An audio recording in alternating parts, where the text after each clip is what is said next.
Hi, everyone. This is Dawn Richard, also known as The Awakening with Dawn, and this is the Wake Up to Real Love podcast, where we share stories of struggles and triumphs in love, sex, and relationships, along with expert advice to create more conscious connections. I am really honored today because I know this man is a conscious connector, both to himself and to other people. My guest today is Guy Shahar. He is the originator of Tantra Speed Date, a singles dating sensation in over 30 cities, and the co-founder of the Tantra Institute. And we have so much to talk about. I mean, we were just talking before.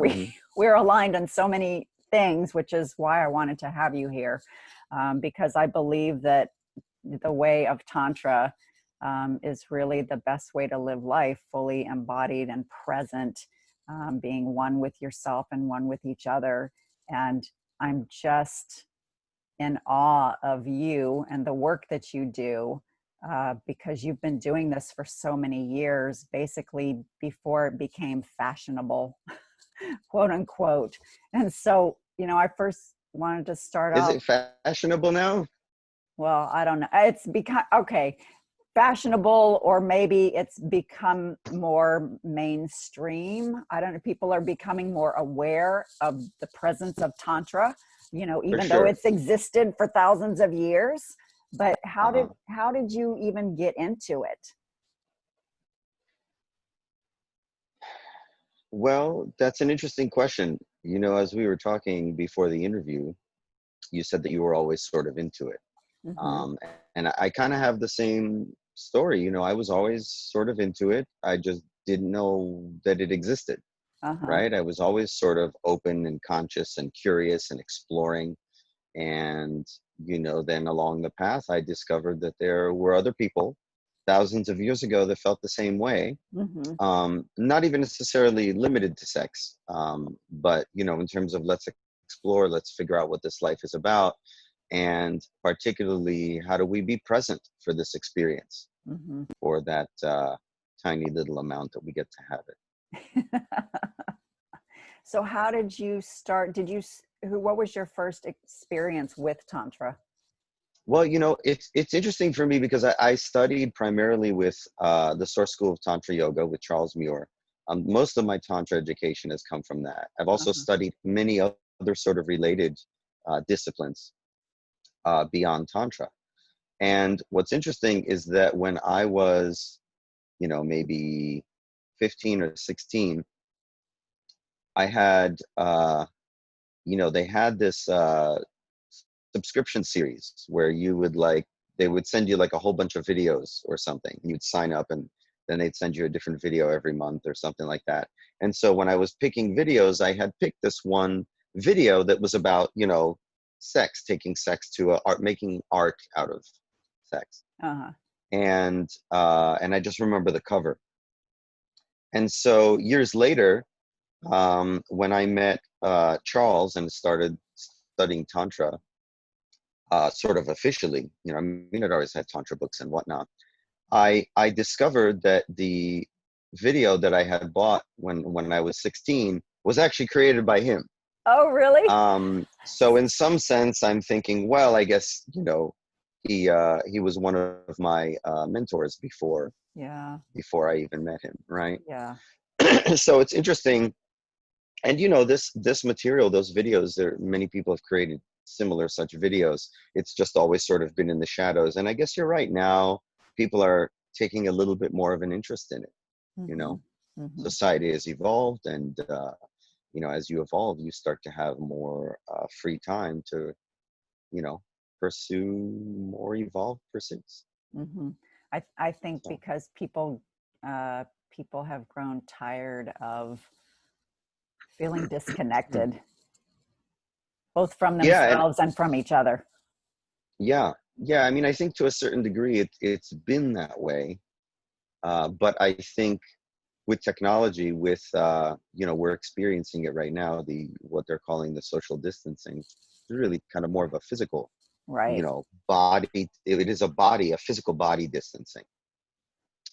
I think that recently it's become more important because, you know, as technology has enabled us to be less physically present when we're with others, we are realizing how important that is. We are, you know, in these physical bodies for a little speck of time. Mm-hmm. And so we're realizing how much more important physical connection is. Mm-hmm. In fact, people die without physical touch. Mm-hmm. So, I remember those studies of the babies, you know, these orphan yeah, babies, and if they weren't held and touched, they really, yeah, a lot of them just died. yeah, yeah. We need physical connection and we need physical affection. And, you know, this circumstance with how technology has made us more physically distant has sort of shown a big spotlight on that, I think. Mm-hmm. So how does, I mean, I know that you normally do your speed dating in person, but now you've started creating these online events. So how is that going to shift the dynamics of how this works? It's an interesting question. I've learned a lot about, you know, we have a variety of different events at the Tantra Institute. Tantra Speed Date is probably the most popular one. It's in all the cities. Mm-hmm. And, you know, we, before the pandemic, you know, we have facilitators around the world that run the events. And now we have to run the events online because nobody's allowed to go, Right. go out. So, you No know, hugging allowed. yeah, no. Well, I mean, you know, you can hang out. We can hug just from a 6 foot distance, you know. So it's you know, I didn't think that the events would work online. You know, some of our events we teach some more advanced tantra classes and whatever, and we were planning to take those online. That was in the plan at some point anyway before the pandemic happened. Mm-hmm. And so the pandemic just sort of accelerated everything. But Tantra Speed Date was never something that I thought I was ever planning to take online. I just did not think that it would work. Mm-hmm. And, you know, there were some people in my circle of friends that challenged me to try it online. Mm-hmm. And I was like, you can't do this online. Like, you can't recreate. Like, this is pretty awesome. Like, we create magic in that room. Yeah. Like, how am I going to do that online? And they're like, Yeah. well, try it, you know? So I gave it a shot and I was really blown away. Like, it worked. It worked. People connected. They felt nourished. You know, it's different than the in-person event. It's different without physical touch, Right. right? But it's nourishing, and in some ways can be even more profound than the in-person event. So that really kind How of stunned so? me. How so? Well, I mean, so for instance, you know, you and I are having a conversation right now in our homes through a video conference. And when people come to a live event, you don't get to see what somebody's home looks like, Mm-hmm. right? So in some ways, that can be very intimate. Like one of the participants in the early event, one of the early event. I mean, we've done about 10 online events now. I guess they're all still early, but in one of the earlier events, we had a few more women than men.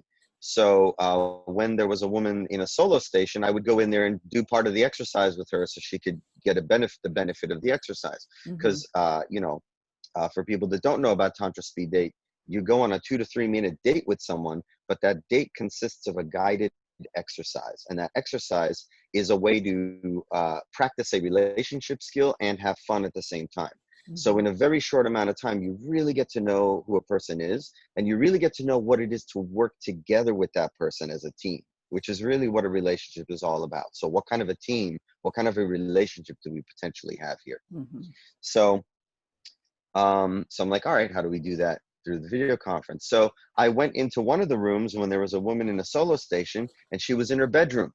And she was in front of her bed, and I could see her entire bed and 2 end tables. And she was sitting sort of on the edge of the bed near the camera. And her bed had these like red, I don't know, maybe satin sheets. They were kind of sparkly a little bit. And she was wearing this red dress, and she had her dog.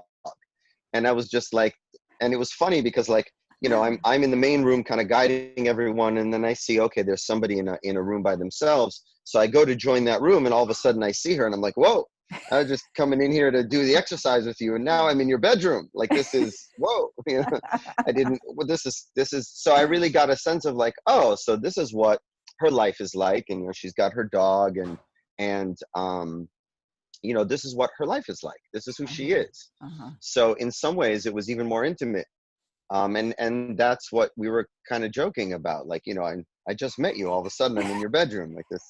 This feels a little forward to me. You know, maybe we should talk first. Do a little bit of eye gazing. You know.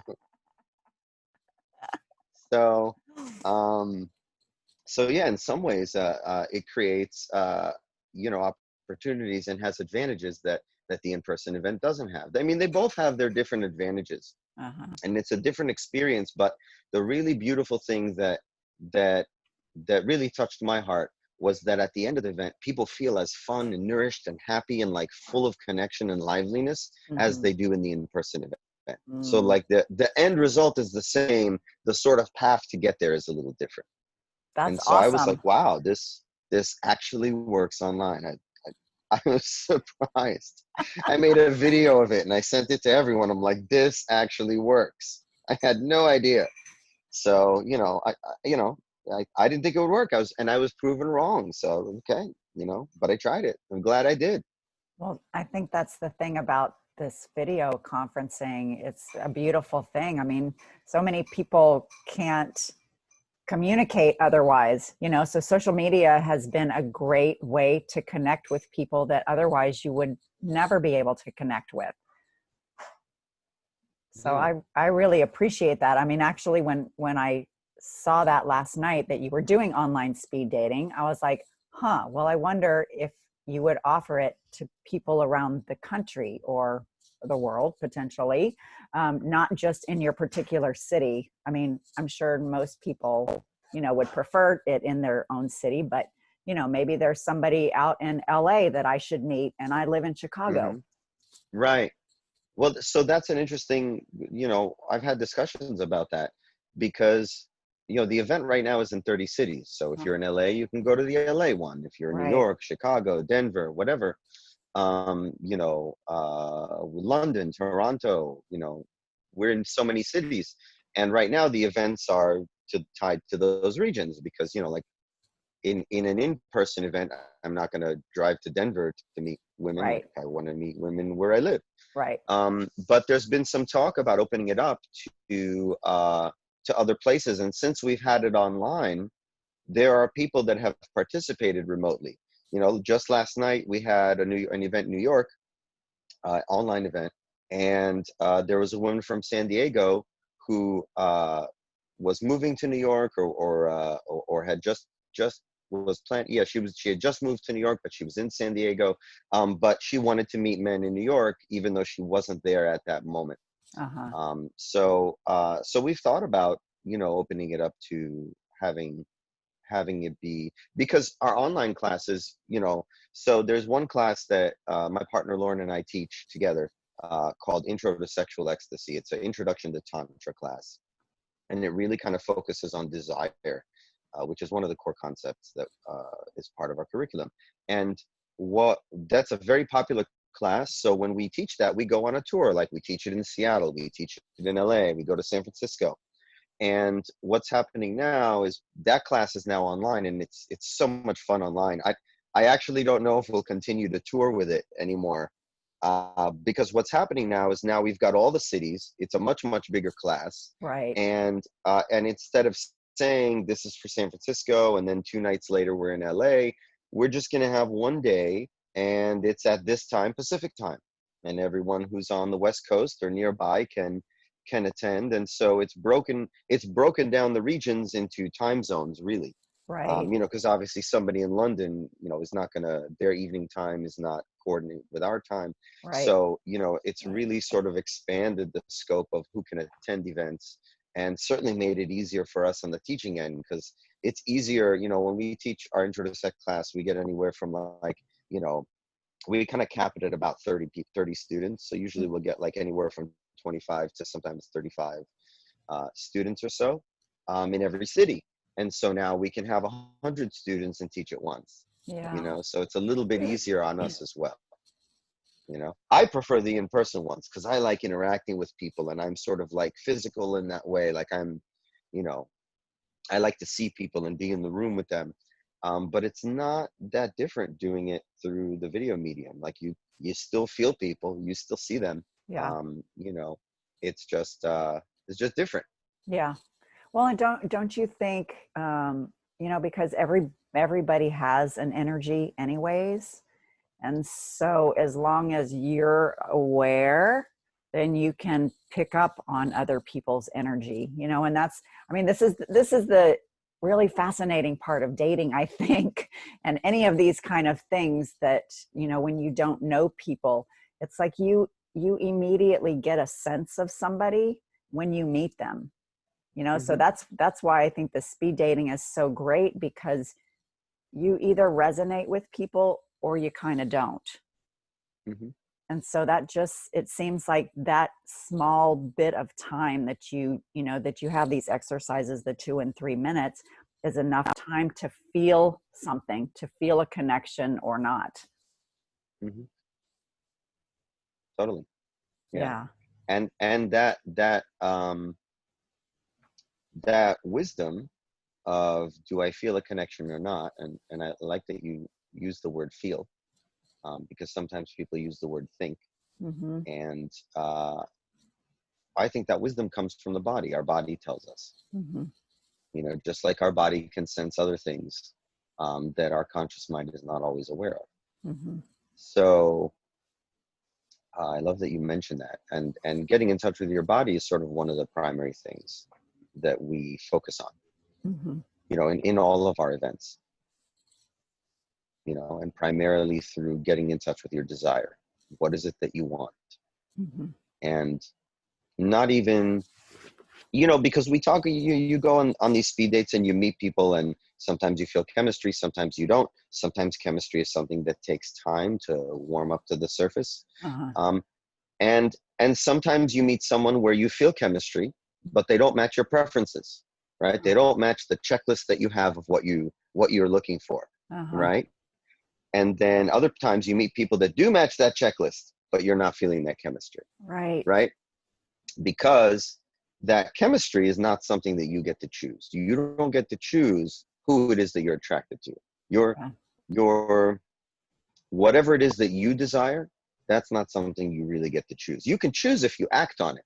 You can choose if you acknowledge it, but you don't get to choose what it is. And so the really wonderful thing, you know, because Lauren and I and several of our facilitators do coaching. And one of my favorite things to tell people when I coach them is, I've got good news and bad news. Good news is, you ready for this? The good news is, whatever is your desire, whatever your heart's desire is, whatever you want in this world, it's yours. If you have a desire for something, that means the universe wants to give it to you. Mm-hmm. The bad news is, you don't get to choose what that is. You don't get to choose, Yeah. you But know? I think that, I mean, a couple of things. The universe has it. A lot of people don't even trust that, right? Mm-hmm. And whatever whatever that desire that's inside of you, a lot of people don't even know that, because they are so disconnected from Mm-hmm. themselves, from their bodies, from their emotions, from their thought processes. You know, that's that living a less conscious life. You know, it's just Exactly. autopilot. I you know, things are just happening to me. I can't, you know, I don't have the power to change, you know. So this is part of, you know, what I wanted to talk to you about, is how to Mm-hmm. help, how do you help people become more conscious and become more embodied, so that they do allow themselves to actually feel and be present, and have desires, you know, explore their desires, explore all the inner workings of themselves. How do you help do that? Well, I think first you have to want that. That has to be a way of living your life that you actually want. Mm-hmm. And then if you do, then the key to that is your desire. That that part of you that says, I want this, I want that, that you can't control, that's the key that I found to freedom. You want sovereignty, you get connected to that voice, to that part of you that says, this is what I want.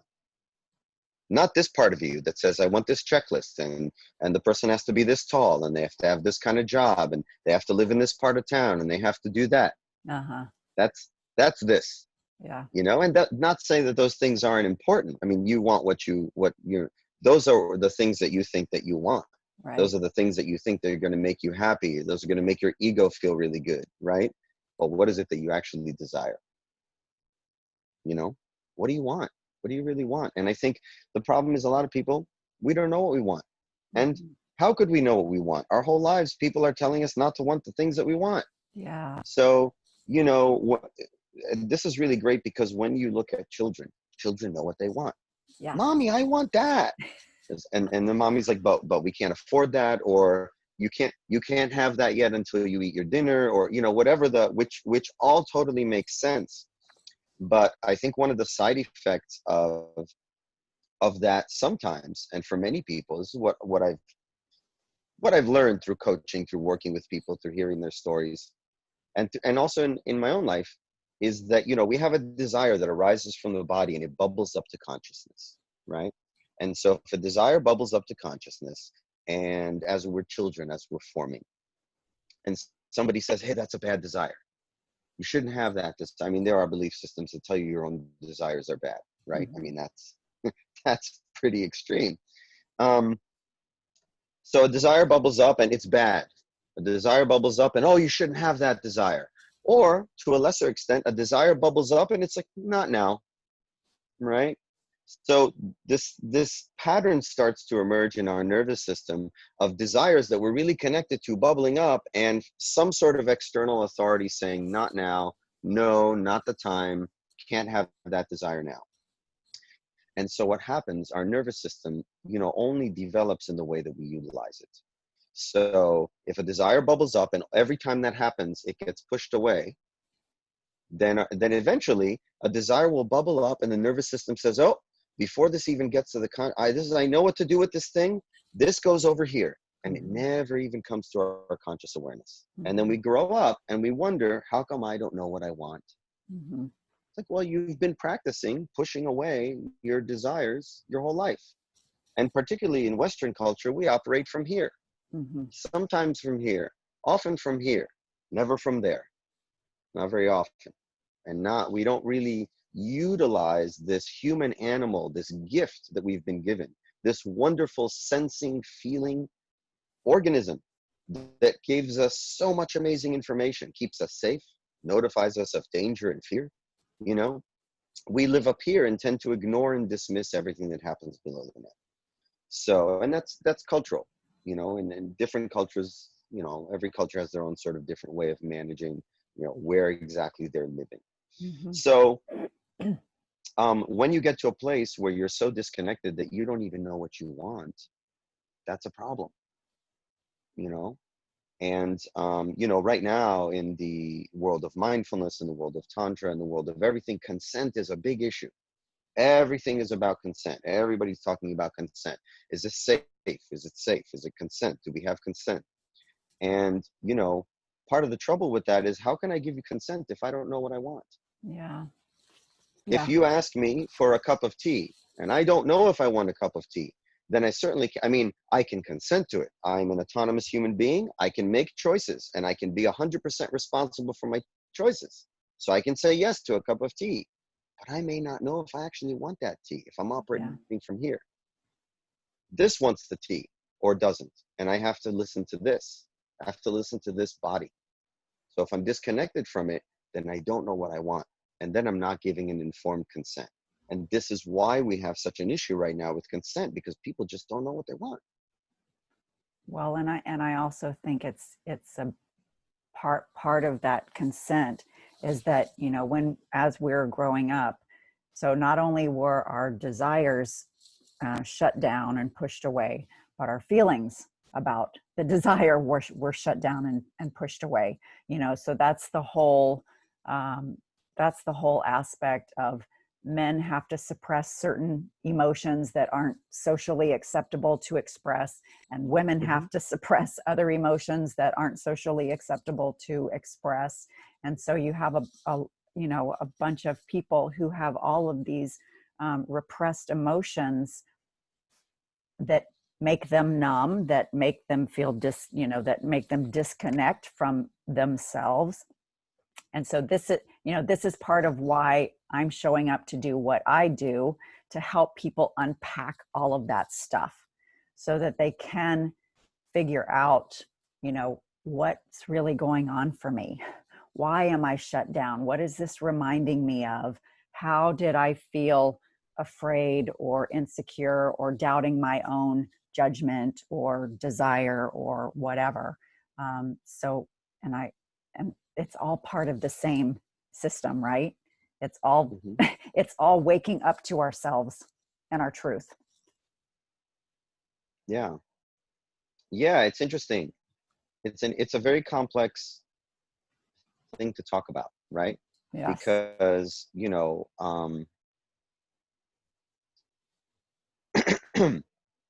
it's complex to talk about. Like when you think about men, like where you said about men and then suppression of emotions. What's interesting is that, something we talk about in our intro to sex class, which I'm really passionate about, is, we call them the myths. What are the sort of myths that we've learned? Like, boys don't cry. That's a myth, right? That's a piece of knowledge that we inherit as we grow up.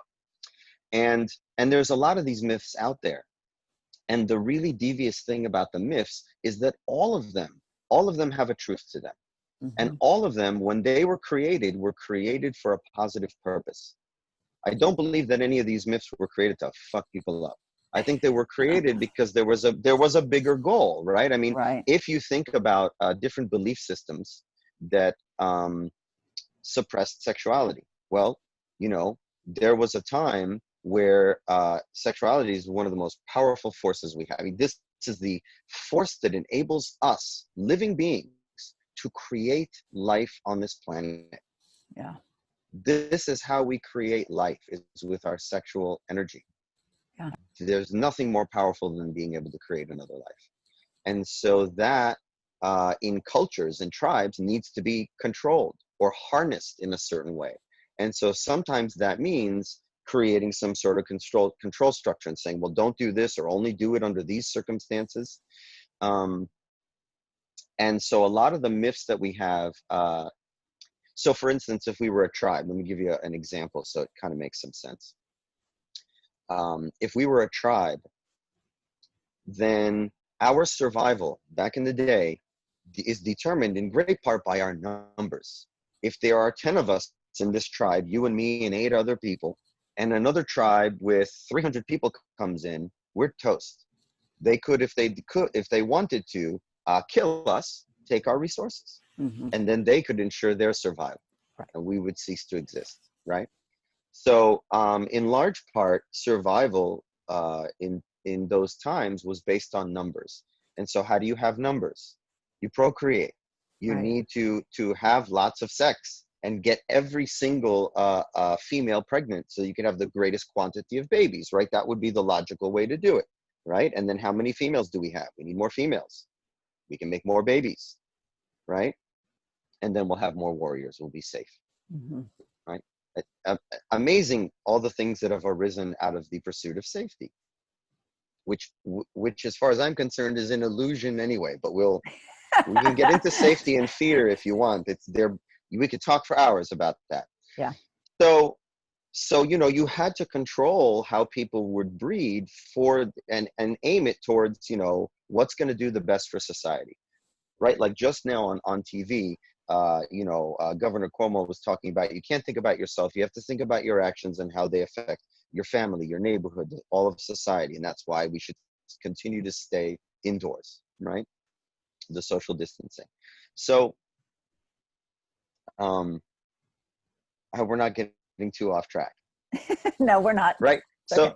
So we're talking about the myths, right? So all of the myths come from a time when the myth that is purported, like boys don't cry, was created for a reason, and it was a good reason, and it was a necessary reason. And often if you follow the thread, it's tied to survival, safety, survival.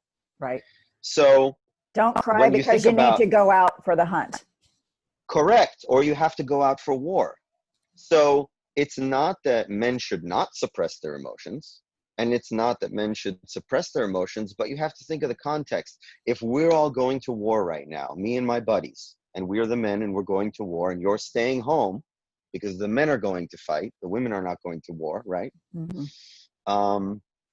Then, and I'm in the trenches and we're in war and we have a mission to accomplish to protect our country, right? Think beyond yourself, think for society. That's the entire purpose of the military, to protect society. Yeah. There is no individuality there. I am working for, I take orders and there's a hierarchy and whatever. So if we have a mission to accomplish, to preserve the safety of our country, and my best friend that I'm fighting with gets shot and killed, I don't have time to stop and grieve and start crying, but like, oh my God, this is my best friend. I went to school. I love this person. I don't have the luxury of being able to feel those emotions in that moment if I want to continue the duty of serving my country. Mm-hmm. I have to do whatever I need to do to get the job done and suppress those emotions and feel them later, because, you know, then I could be killed, then the mission fails, and my tribe is dead, right? Right. So in that context, yes, absolutely, boys don't cry. We have a mission to do and we'll cry later if we need to, right? So there are contexts where that's actually valid and good, and that's where that myth originates from, I'm sure. However, if I want to be in a loving relationship with someone, then I need to have access to those emotions. Yeah. And so it's not that those myths are necessarily bad, but I think that as a culture, what we've lost is the myths are catchy phrase words that have lasted through time. What we're missing is the discernment to be able to say, oh, this is a moment where I need to not be feeling my emotions because something else is taking priority. Yeah. Or, oh no, right now I want to feel my emotions and my emotions feel wonderful. So it's that discernment that we're missing. But see, these phrases last through time and we take them as the gospel, and boys don't cry and they never should cry. Mm-hmm. You know, which was never even true when it was spoken. Right. Right. And, like if and you women go and to a women funeral, can't be angry because they need to be nice. well, oh, I've never heard that one. I've been around several women that have been quite angry. So I've never heard that one before, that women have to be nice. Well, I'm just saying, you know, men have a harder time expressing vulnerability and fear, and women have a harder time expressing anger and rage. Yeah. I mean, yeah, that makes sense. And in that context, it's the same. If we're on the battlefield, I better not express vulnerability. Right. Because then I'm dead. Right. Right? You have to exude confidence and a no fear attitude, because that's going to increase your chances of survival against the enemy. You know, that's wartime. Right. That's a different context. And for women and their families, you know, I can't express my anger because I need to nurture and take care of the connection. You Yes. know, so we have this, so we believe these myths that by expressing our emotions, that will prevent us from having the connection that we crave, when in reality it's really expressing all of our emotions, of course in a constructive way, that we build more connection. I mean, it can be. Again, I think it's discernment. Discernment is the key. Like there are times when, like if you're, I mean, I'll speak from my perspective because I'm a man and I'm primarily, I identify as more masculine than feminine. Mm-hmm. And if I am flirting with women,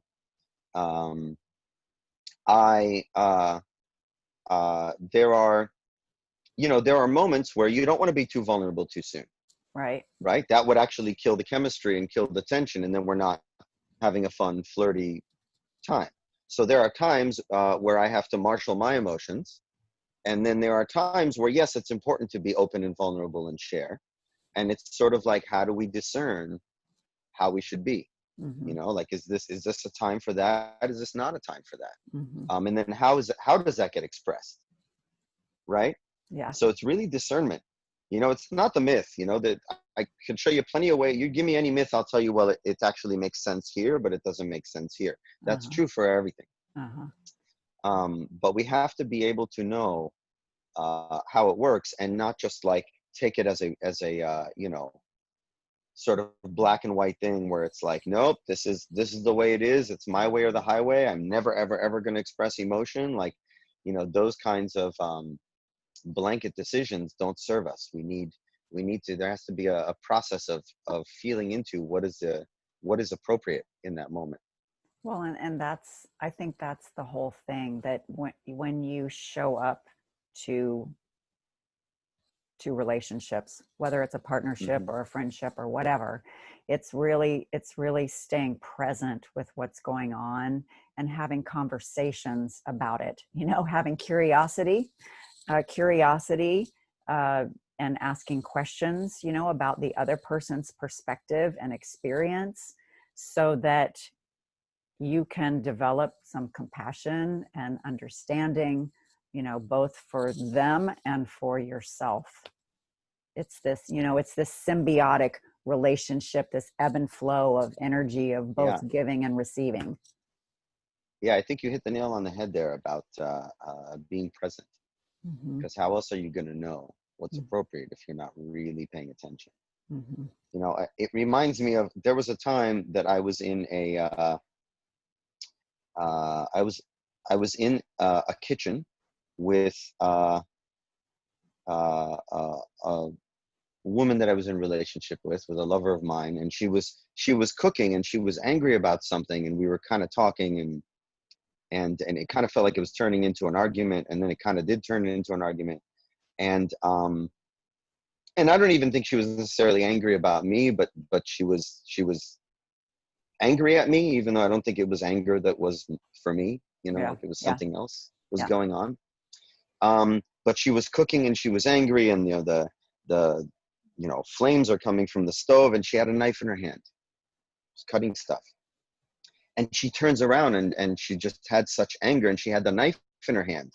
And I just remember in that moment, I mean, I was far enough away that, you know, I was, but I, let me tell you, when she was angry and she had this knife in her hand, and I don't think she even was aware of what she was doing. She wasn't trying to use the knife. It just happened to be in her hand, and she was Yeah. expressing anger. And I just remember, I just sort of like rushed towards her, and I just grabbed her and I embraced her.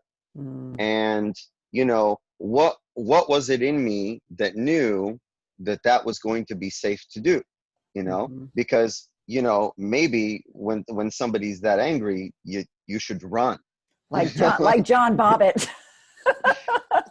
well, that happened, I think, while they were sleeping, Okay. but yes, right. I mean, like you maybe you need to run, or what was it? But let me tell you, when that intensity of how angry she was, and the image of her with the knife in her hand, I was on the, you know, the tip of my toes of presence. I was so present. That's Mm-hmm. a really beautiful thing about fear, is it instantly gets you into presence, Mm-hmm. right? You want to feel present, put yourself in a life-threatening situation, Mm-hmm. right? I think, by the way, that's also that same sort of zone that athletes talk about when they're in the zone and they're sort of like on that nice edge of presence, and they're able to sort of experience reality on multiple levels, so they can, you know, whether you're a skier or whatever it is that you're doing, being in the zone, I think that's being on the knife's edge of presence. So I was Mm-hmm. literally on the knife's edge of presence, and that was just my instinct. That's what I did. I didn't think about it. It's Yeah. just how I reacted. I don't Yeah. even think I really had the choice. It's just how I reacted. And as soon as I grabbed her, she put down the knife and she started crying. Wow. And like I said, it wasn't about me. She wasn't angry at me. I just happened to be the you know, receiver of the, you know, she was just directing it towards me. Right. But you know, when somebody is angry and has a knife in their hand, you know, rushing them is probably not Probably often a not very the smart best thing to do. idea. But something in me knew that that was okay. And again, that didn't come from here. Uh-huh. That came from the body, from Yeah. this amazing instrument that just knew what to do, Yeah. right? So we need to connect with this. And in basically everything we do, and like one of the key things in the intro to sex class is, how do you get in touch with your desire? Mm-hmm. Like really what you desire, not what you think you want, but what does this human organism want and need? So you can be of service to it. So So when you were talking about your reaction to her and how she crumbled in your arms, I immediately thought you were her safe container, right? So that she could crumble and cry and tell you what's really going on for her, right? And this totally relates to sex for me. I don't know Mm-hmm. if this is true for everybody else, but and I think because a lot of people are not in their bodies and they are disconnected from all their feelings, they don't show up in their sexual relationship with any presence or not very much presence. And so I know, you know, we talked a little bit about this, and I want to talk about this as sex as a sacrament, to be Mm-hmm. fully present with your partner. Mm-hmm. So how do we unpack all of those cultural conditioning and repressed feelings and ways that we shut down to ourselves, you know, when we show up in a sexual relationship? Because I think, I don't know if it's true for men, but I feel like it's more that it's true for women, that women often need to feel more safe in order to open up to the possibility of that. Um, I don't know. So let's talk about that. Sex is a Mm-hmm. sacrament, and how do we show up? It's a challenge because so much of the beliefs out there that we inherit, what we call the myths in our classes, are shame sex. And so most of the reaction that many of us have is to try not to be present during sex. Like, let me consume large amounts of booze so that I can, you know, if sex is bad, and if God says that sex is a sin and you should only do it in this circumstance, or only on Tuesday, but only with that person. And I mean, there's so much bombarding us about how Mm-hmm. to think about sex, and none of it's positive. Like, Yeah. so little of it has been positive, at least until now, that we tend to try not to be present for sex. Turn off the lights, get drunk, you know. Keep your Then you can eyes say, "What? closed. Yes." Then don't enjoy it. Oh my God. You get me started on that one, because then it's like, oh, if sex was a sin, well, you know, God, I was drunk, I didn't mean it, you know, I ended up having sex with this person that I'm not married to, but I was drinking, so please forgive me, you know. um for me, sex is sacred. Like, there is no closer that I have felt to God, or Yeah. to whatever God you believe in, or to whatever this magic is that has created this amazing universe that we get to inhabit in these human bodies for that tiny speck of time before we shuffle off this planet. This tiny speck of a planet in the huge universe. There is no time in my life that I have felt closer to God than in that bliss of sexual union, Mm-hmm. when I have been loving another person in that way. I mean, wow, like, there is nothing that has brought me closer to God than that. And so I marvel at people that actually have the viewpoint that that's dirty, Mm-hmm. you know? Because I've never felt closer to God in that place that some people refer to as dirty. But It but boggles the mind. but when they feel that it's dirty, it's that disconnection. And and and I think too, it's not just the disconnection from you or your partner, it's the disconnection from your source, right? Mm-hmm. So that's this whole balance of the masculine and feminine energies and the divine. It's the divine triumvirate is what I call it. You know, Okay. both within yourself, within your partnership, and with your source. And so when people are cut off from any part of that equation, then they can't show up being present and Mm-hmm. wanting to create that union, that divine union, because I too believe that sex is a sacrament. I mean, exactly what you were saying, that's the most, um, it's the best opportunity to feel the most present and the most connected, and the most blissed, you know, like ecstasy and joy and passion and pleasure, and just fully present with yourself and your partner, and, you know, feeling all of these amazing feelings that if I'm experiencing this, of course I was made for this.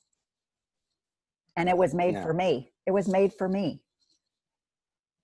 And you and us. And Yeah. There is, when people experience that for the first time, because I've witnessed it, there is a rightness. Like, you know that this is not sinful when you feel that kind of union. You know, oh wow, this is why we're here. Like, this is how we unite. This is amazing. And I think a lot of people haven't felt that way. So let's talk about how to get there. yes, let's How do talk we about have how to that? get there. How do we have that union? Well, the first thing is you have to get in touch with your body, because you cannot think your way to spiritual union No. in sex. Sex involves the body. The body leads, right? That is a place where the body leads. You want to talk to me about mathematics? That's fine. This leads. If we're going to talk mathematics, if you want to talk about physics, if we want to talk about those things, we're going to go up here. But if you want to talk about sex, we have to go into the body. So you have to be willing to go into the body. That's number one. And be aware of the sensations in your body and cultivate a dialogue with your body. You know, it's almost like your body is this new person that you have to develop a relationship with. And I think about babies, right? I think about children before they get to the point where they can speak and ask for the things that they want, right? You have a baby, the baby cries, and then the baby cries in order to communicate something to you. The cry is basically saying, I need something. Don't know what it is, right? Usually it's what, a nap, or it's I need food, or I need to go to the bath. Like, you know, it's a need, but we don't know what it is. And so as a parent, what do? Well, you put your attention on your baby and you try to figure out, what is it that this being is trying to communicate to me that it needs, right? And with time, don't you get better at doing that? So we need to treat our bodies in that way.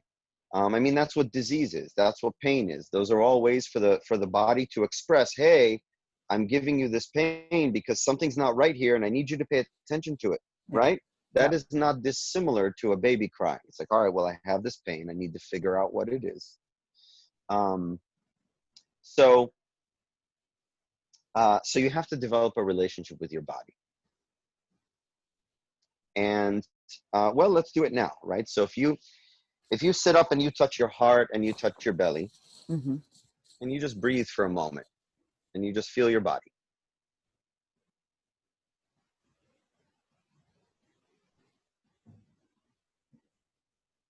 So when you put your attention on your body, then you can start to connect with it. Then it starts to connect with you.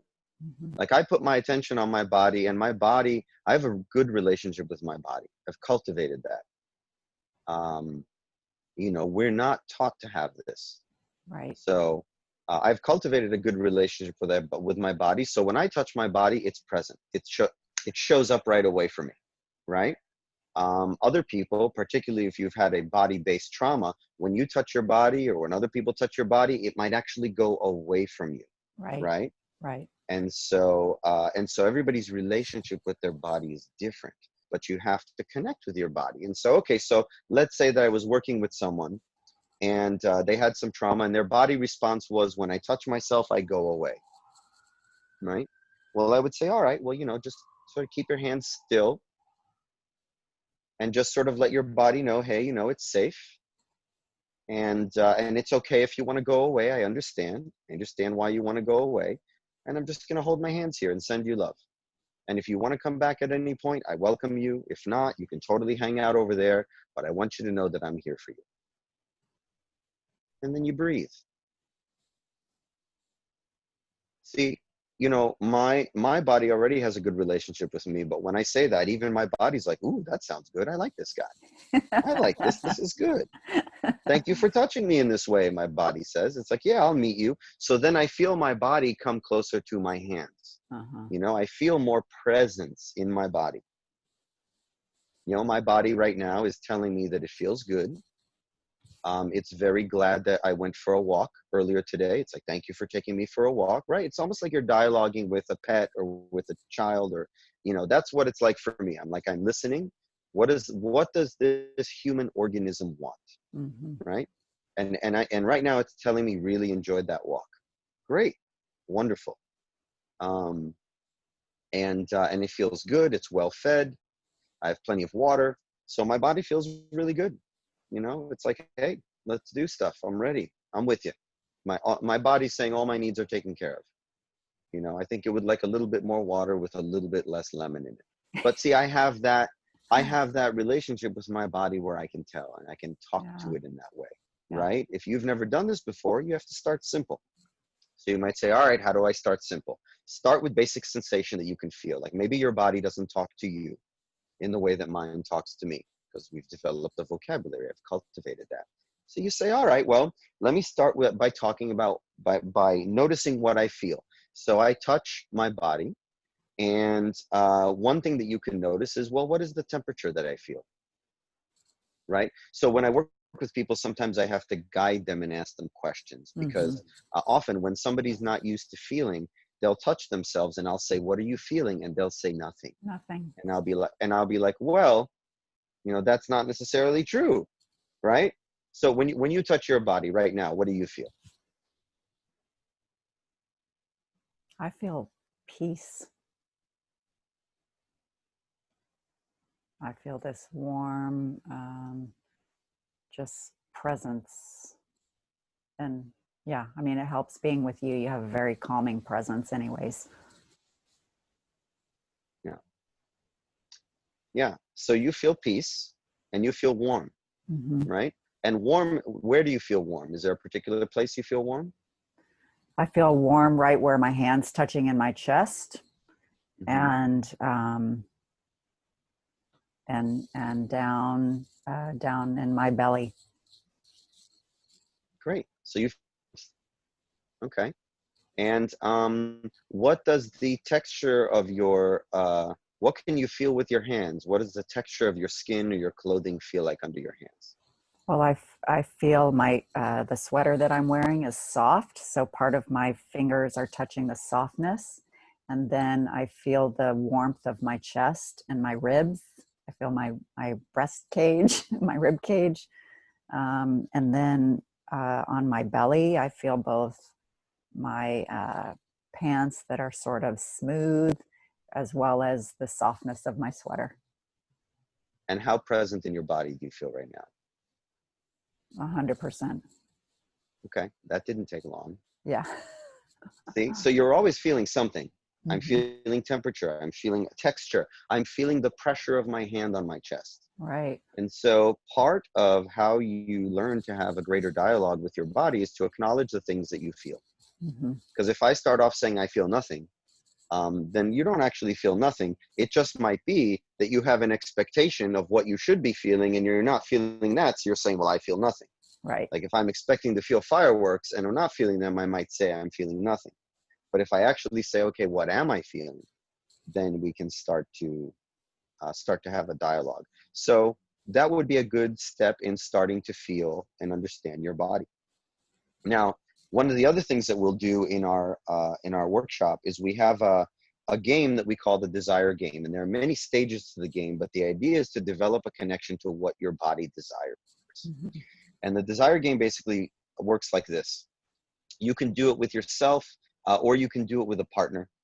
And if you're doing it with a partner, because there's two of us here, one person is going to ask questions. And the question that I would ask would be, does your body desire blank? And in that blank, I usually will use food. Food is a great category because, you know, usually we can tell right away, do I want this food or that food? Usually it's an easier one, right? It's a lot easier to start with food than sexual desires. Right. People don't really know. Right. But food, that's very connected to the body. It goes right to your stomach. And so the question is, does your body desire blank, whatever that food is? And then if I'm asking you, then you would go and check in with your body and say, hey, body, do you desire, whatever it was that I missed? So if I say, hey, do you desire coffee? Then you check in with your body and be like, hey, body, do you want coffee? And then your body will either be like, uh-huh, or it'll be like, uh-uh, Uh-uh. right? Those are the signals that my body's kind of like a 2-year-old. It's like ew or uh-huh. Like I generally get very clear signals. Uh-huh. So you listen for those signals and then you say, you know, is it yes or no? And that's the game that we play. Now, a couple of things about desire is that we use food, and it has to be right now. So I'm not going to ask you in the future, you know, 2 weeks from now, do you desire a hamburger? Because Right. we're about being present. In the Present. present, there's only now. Mm-hmm. And then the other thing is that we want to answer from the body. We do not want our brain to manage to change the idea is to sense what's going on in the body and not allow the mind to filter it before it answers. Right. Right. So if I might ask you something that you're not allowed to eat, that's not in your diet, that you're allergic to, doesn't matter. You want to answer an authentic yes or no. So if I ask you if you want a particular food that you know you're allergic to, but your body is desiring it, then you would say yes. You know, it's not what you're consenting to. Right. It's what does your body want, which are different. Right. Right. Very key distinction there. So you want to play this game, see how it goes? Sure. Okay. So I'll ask you questions and Okay. and you want to be sort of grounded, and sometimes it helps to hold your heart and your belly. Okay. You know, so you just increase that attention on your body. Okay. You ready to play, Dawn? I'm ready to play. All right. So, Dawn, does your body desire a sandwich? No. Does your body desire coffee? Definitely not. Okay. I don't drink coffee. Okay. Okay. So then now I have a nuanced question for you. Did you answer definitely not because you don't drink it, or did your body actually say, I don't want that right now? Both. Both. Okay, good. Yeah. Good, both. good to be aware of. Okay. But you notice the distinction there, right? Yes. There's a little nuance there. Yeah. Okay. So, Dawn, does your body desire an apple? No. Does your body desire an orange? Sure. Yeah. Okay. Does your body desire grapes? No. Does your body desire hot tea? Yes. Okay. Chamomile flavored tea? Yes. Okay. Peppermint tea? No. Earl Grey? No. Okay, so chamomile. Would you like honey in your tea? Yes. And does your body desire sugar in your tea? No. Okay. Does your body desire lemon in your tea? No. Okay, good. So what I did there was when we found something that you liked, I asked more specific questions to kind of get more of a bullseye into what that desire is. Uh-huh. Does that make sense? Mm-hmm. Yeah. Yeah. So I'm curious, were there any experiences for you where you were surprised at what you said yes or no to? I was sort of surprised that I said yes to an orange. Yeah, and that was sort of a lukewarm yes, right? Like I felt like you were like, oh, yeah, I kind of do. You know, that was an interesting moment in our interaction, and that's usually a good sign, because that means that you're doing it from a connected place. Uh-huh. See, so one of the principles of desire is that we don't control it. We don't, and when our template for making love with your partner, one of the foundational agreements that we make before we engage in making love or in having relationship is that we will both approach it from the point of view that neither one of us knows what our body wants, but we're both open to discovering it. Because it's different every single time you show up. Exactly. And that's key, because I think a lot of the stagnation that we experience in relationships is when sex becomes habit. Mm-hmm. When sex becomes sort of like this routine, and I do this and do that, and then she comes, and then I go to sleep, or whatever it becomes a routine, and that routine may have worked at some point, but it doesn't mean that that's what your body wants all the time. Right. right? Like your body's going to want something, but whatever it wants, whenever it wants. And so maybe the first time that happened, it was wonderful. But then the next time, what you're actually trying to do is to recreate a series of steps that led to an outcome, as opposed to ride the wave that you're given in that moment. Well, And it's, so I call yeah, that it's having sex out focusing. of habit.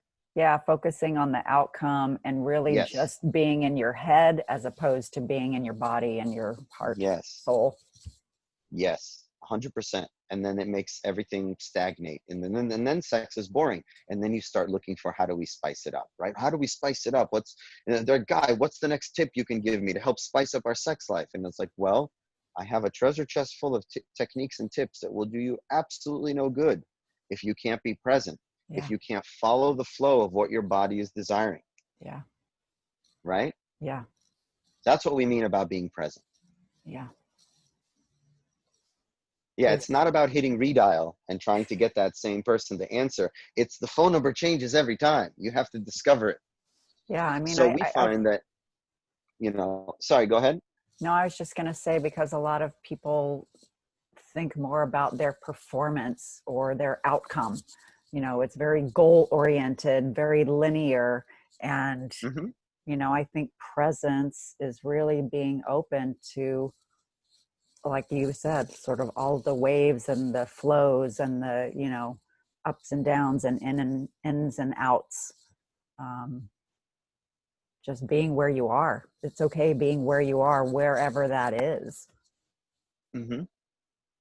If I'm a surfer in an ocean, I have to surf the waves that I'm given.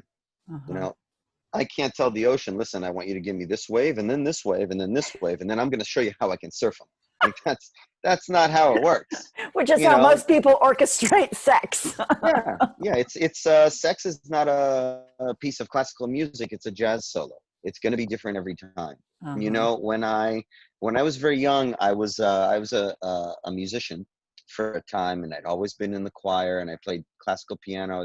I was a child, a classically trained pianist. And I had a guitar and rock and roll in teenage years. That was fun. But in between those two, I started studying jazz. I went, because I was raised a classical pianist and I wanted to study jazz. Uh-huh. So I went classical, jazz, rock. That was kind of the progression. And I remember I studied with this really strange guy, had a weird way of talking, like almost like every time he spoke, it was like he had just had dental work, and it was such a strange sound out of his mouth. But he was a really kind of hip guy and like really into the jazz, really into it. And he wrote all this esoteric jazz music and of his own. And I would study jazz piano with him. Mm-hmm. And you'd study like Thelonious Monk, all the great pianists. And I remember we would listen to a piece of music, and because I was classically trained, like I would go home, I'd listen to the jazz music, and I would learn to play like the solo that, Thelonious Monk was playing, or whoever it was. And then I would come back and I would play the solo exactly the way he played it. And he goes, no, you can't do that. He's like, what? He goes, well, it's jazz. You don't play somebody else's solo, man. You just got to flow. You got to go and you got to ride it and play it in real time, because classical music is all about every note for note, right? Right. So, and I didn't get that at the time, because coming from a classical background, I'm like, but there's sheet music and there's notes. It doesn't make sense. So what do you mean I have to just do a solo? I don't know how to do that. And he's like, well, you just got to fly, man. It's like, you got to fly. Because that was, You got to feel it and express it in the way that's uniquely yours. yes. And then you have to discover that. Uh-huh. So that's why we say, when you're approaching lovemaking, make the agreement that you're both going to come to it from the point of view of, we don't know what our bodies want. Uh-huh. Because we always know what we want for our bodies, but that might not be what our body wants in that moment, Mm-hmm. right? And you certainly don't want to go against the body. You don't want to be a surfer getting a big wave and saying, I'm going to surf it like it's a small wave, or getting a small wave and saying, I'm going to pretend this is a big wave. Like, that doesn't work. Mm-hmm. You have to surf the wave that you're given. Can't go Mm-hmm. against the body. Well, and I was thinking, because I'm a dancer, and so I sort of Mm-hmm. had the same evolution with my dance. I started off classical ballet, and then contemporary and jazz, and then hip hop, and then recently I learned tango. And it's sort of like, what mood am I in? Uh-huh. Right? How do I want to express myself? And, you know, I mean, yeah, really, like what's my desire for the day? And so I think that's a big aspect of how you show up, you know, in sex too. Like, am I feeling playful? Am I feeling mysterious? Am I feeling, you know, aggressive? Am I feeling submissive? You know, like, where am I in my body and my moment right now? Mm-hmm. Yeah. Yeah. And it can change in an instant. It can. So you have to stay present. Yeah. And then it becomes a dance. Now you have taken, now you really have intimacy. And when Mm-hmm. you have intimacy, connection, when two people are meeting in that blissful union, as you described it, now you've taken sex to the level of an art form. Mm-hmm. Now it's like this elaborate, beautiful tango, Mm-hmm. you know, and neither one of us know where it's going to lead, but we are like this, wherever it goes, Mm-hmm. right? Well, and if people have never experienced that before, it's like they don't know what they're missing. Yeah. Right? But be open to the possibility that there's something more than what you've experienced, because oftentimes, you know, many people's experiences leave them feeling more disconnected, you know, less close, less interested or interesting. And so it's this constant challenge in a way to really Mm-hmm. show up for yourself in the way that honors you, as well as the way that it can honor your partner. Yeah, this is why I'm so passionate about what I do, about Tantra, Yeah. about working with people, about, you know, teaching these sexuality classes, because when you see people's like, when you're there and you're present, when someone has an experience with the desire exercise or in another exercise in the class, and they suddenly get how this is applicable, and it kind of shifts their whole worldview on what they thought sex was and what was possible with sex. Like, you can see like the light bulb in that person go off. You can see that, like, they see the light at the end of the tunnel, like, oh, I can have access to really truly spectacular lovemaking. And that moment is just captivating, you Mm-hmm. know. And people leave our events are like, this was amazing, right? Because Yeah. they get to really feel like, oh, this is some, like, I thought I was going to come here and learn a couple tips and techniques. I didn't know I was going to get this, you know. So It's I live for it's that. it's me too. It's you helping other people turn their own inner light on, Yeah, that's beautiful. because we've been conditioned to dim it or turn it off. Hmm. Well, So it's time to shine those lights bright. yeah, exactly. Yeah, and you can see why I love talking about this stuff, right? This is why I Hmm. wanted you on my podcast. Yeah. Well, thank you for doing what you do. Yeah, thank you. Thank you. You're welcome. You're welcome. And thank you. I mean, this is what I want to help people do, to help people turn on their lights so that they can face themselves, you know, their emotions, their physicality, their, you know, their limiting thoughts and beliefs, um, Hmm. so that you can be more present and connected spiritually and to all of who you are, and so that you can express that to yourself and to other people, because this is the way that I feel like we really connect in an authentic and beautiful way. You know, Hmm. this for me is sharing love. Yeah. Yeah, this has been really lovely. You should come to our class. Our next I intro want to sex to. class is it's at, well, today's what, Tuesday? So our Uh-huh. next class is tomorrow. It's April 15th at 7 p.m. Pacific. Okay. Um, but you should come, be a part of it. Come as my guest. You know, I'd love to have you there. We do I'm looking at the schedule right now. The next intro to sex class, I think, is at the end of the month, but Uh-huh. there happens to be one tomorrow. So if Ooh, you can make it, we'd love to have you there. I think, wait, is tomorrow Tuesday? Wednesday. Wednesday. Let me check my schedule, but I want to do Yeah. it. Yeah. I want to do it. So I want to be considerate of your time, because I know you have another meeting to go to. Hmm. But I wanted to ask you, because my podcast is called Wake Up to Real Love. I always ask my guests, how do you define real love? Wow, what a great question. Wake up to real love. I would say it's a love that you're present to. Mm-hmm.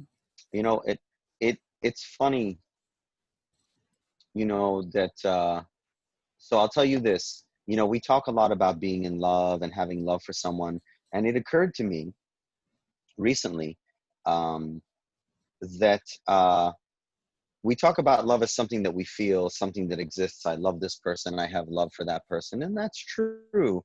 But it occurred to me that love is a verb, to love. That the question is, are you loving? Mm-hmm. Who are you loving? How are you loving them? Mm-hmm. Because that's love. We it's a verb. It's an action. So what are you doing to love the people in your life? How are you loving them? And are you present in that loving? Mm-hmm. That's what I would say real love is. Mm-hmm. It's easy to say, oh yeah, I love. It's easy to say, you know, I love my parents. You know, but are you calling them every day? You know, how are you loving them? Yeah. Right? Yeah. So what are you doing to show the people in your life that you love them? How are you loving? Who are you loving? How are you loving them today? Yeah. Yeah. What example are you being? Being. Yeah. Yeah. Oh, I love this conversation. You're fantastic.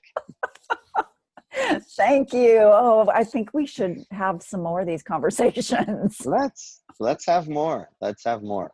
And if people have any questions, please, you know, I'm happy if your viewers have more questions, I'm happy to answer them. Yeah. How do they get in touch with you, Guy? So our website, tantrany.com, that's where all of our events, workshops, classes are going on. Mm-hmm. And I would also say that if you're curious, but not sure if you're quite ready to learn Tantra, we are doing a community event every Sunday at 7 p.m. Eastern Time. It's open to all around the world. And, you know, we have a community that's worldwide, so everybody dials in.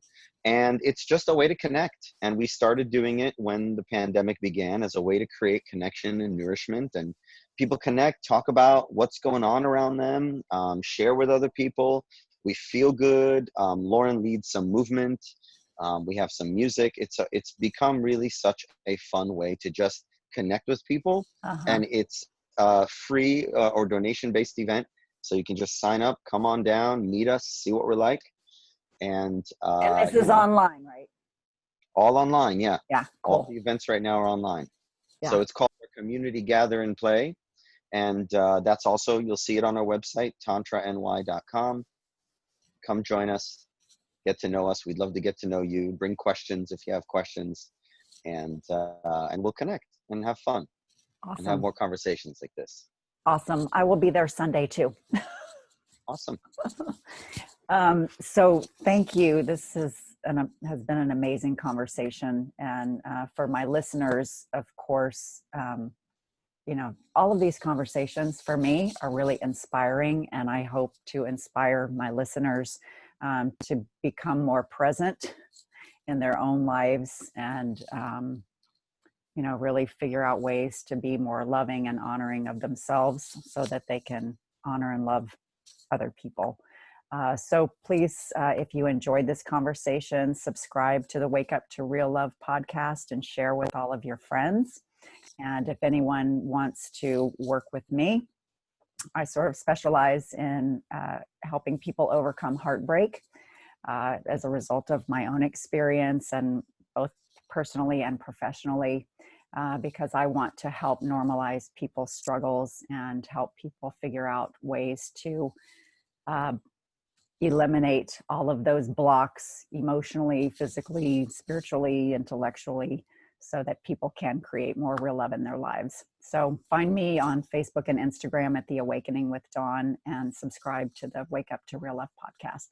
So thank you so much, Guy, for being here today. You're an awesome guest, and I hope we can have many more conversations. Truly a pleasure. Thank you for having me on the call. And thank you to all of your listeners. I hope you enjoyed it. Hope to connect with you all soon. Yeah. So, as a reminder, the most important relationship you will ever have is the one you have with yourself. So, every day, wake up to more and more real love. All right. Thanks, listeners. We'll see you next time. Take care. Bye.